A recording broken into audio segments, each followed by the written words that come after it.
الإمساك من الحاجات الأندر استيميتد جدا عند الأهل، وده لأن الأب والأم أصلا مش أخدين بالهم إن ابنهم بيعاني من الإمساك.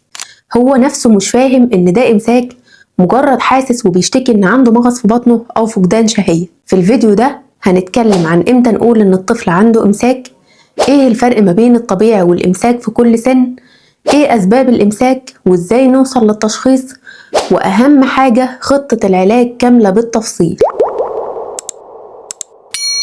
فأول شهر من عمر البيبي الطبيعي إن الطفل يخرج أكتر من مرة يوميا، ومش مقبول إن يقعد أكتر من يومين ما يعملش ستول. الستول بتاعه بيكون في الأول أسود، ده طبيعي بنسميه ميكونيوم، وبعد كده يقلب بني سايب أو أصفر محبب.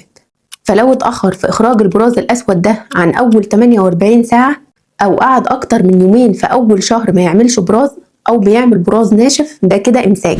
بعد عمر الشهر ممكن نقبل إنه يقعد لحد 4-5 أيام ما يعملش، بس بشرط إن بطنه تكون مش منتفخة ولا محجرة، ولما بيعمل البراز بيكون طري مفيش فيه أي مشاكل. أما لو مصاحب معاه انتفاخ أو البراز محجر فده إمساك. طبعا في نقطة مهمة، في أول 6 شهور لو الطفل بيحزق أو بيضغط مش معناه إن عنده إمساك، ده حاجة اسمها عسر التبرز، يعني الطفل مش قادر ينسق ما بين عضلات البطن وعضلات الشرج، الاتنين بينقبضوا في نفس الوقت، وده طبيعي وهيتحسن مع الوقت. نيجي بقى في تعريف الإمساك، خاصة الإمساك المزمن في الأطفال الأكبر سنا. لو توفر شرط أو أكتر من الشروط دي على الأقل لمدة شهر يبقى كده اسمه إمساك، وهو إن الطفل يعمل مرة بس أو مرتين كل أسبوع، ولما بيعمل البراز بيكون ناشف أو على شكل كرات صغيرة. عملية التبرز نفسها مؤلمة، ولما بتحصل بصعوبة شديدة لدرجة إن الطفل خايف يدخل الحمام، تلاقيه قاعد في جنب يحبس نفسه ويحاول إن الموقف يعدي عشان مش عايز يدخل. العملية مؤلمة بالنسبة له. ممكن تلاقي تبقع في الملابس الداخلية بسبب تسرب البراز، وده بيحصل لما البراز يتعفن داخل القولون فيقلب الإمساك لإسهال، أو في مغص مزمن وانتفاخ في البطن مع فقدان شهية. طب إيه اللي يعمل عند الأطفال إمساك؟ أول حاجة لازم نستبعد أي مرض عضوي، خاصة لو الطفل عنده إمساك من أول أيام حياته أو بدأ فجأة بعد فترة كان ماشي طبيعي جدا فيه. الأسباب العضوية دي بتشمل مشاكل في الأعصاب زي مرض هيرشز برونج.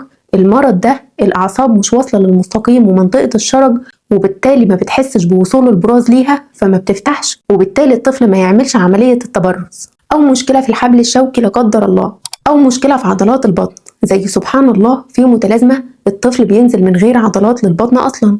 تبص على جلد البطن تبقى شايف الأمعاء والكلى مرسومة قدامك، اسمها متلازمة برون بيلي.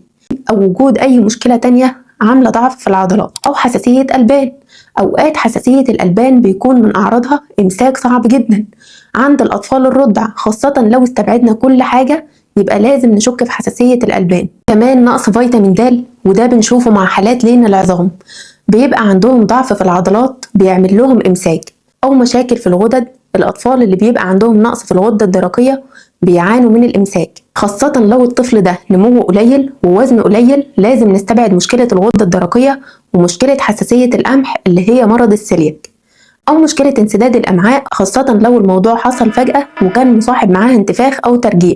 طيب فحصنا عند طبيب الأطفال ومفيش أي سبب عضوي، هنا بندخل في تشخيص الإمساك الوظيفي. ومعنى الإمساك الوظيفي إن مفيش مرض عضوي ظاهر لكن الجهاز الهضمي مش بيشتغل بكفاءة، وده النوع الشائع جدا من الإمساك عند الأطفال، وبيحتاج شغل مننا في نمط الحياة والعلاج. وأول حاجة بنعملها في خطة علاج الإمساك الوظيفي هو إفراغ القولون الأول.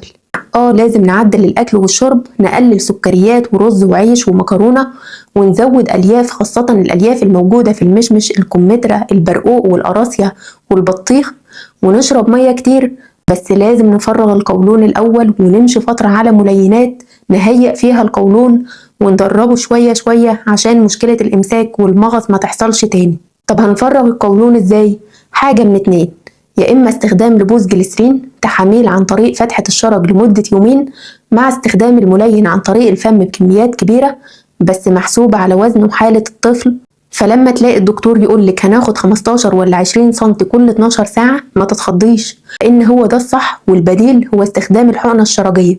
موجود الإنيماكس في السوق، منها 60 ملي وال120 ملي، وبتتحسب برضو على وزن الطفل، كده مفيش حل تاني.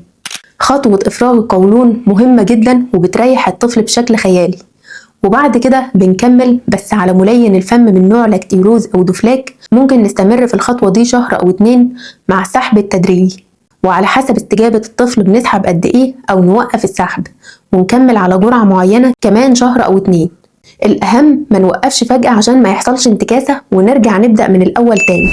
أنا دكتورة آية عسل، واستنيني في فيديوهات أكتر عن مشاكل الهضم عند الأطفال.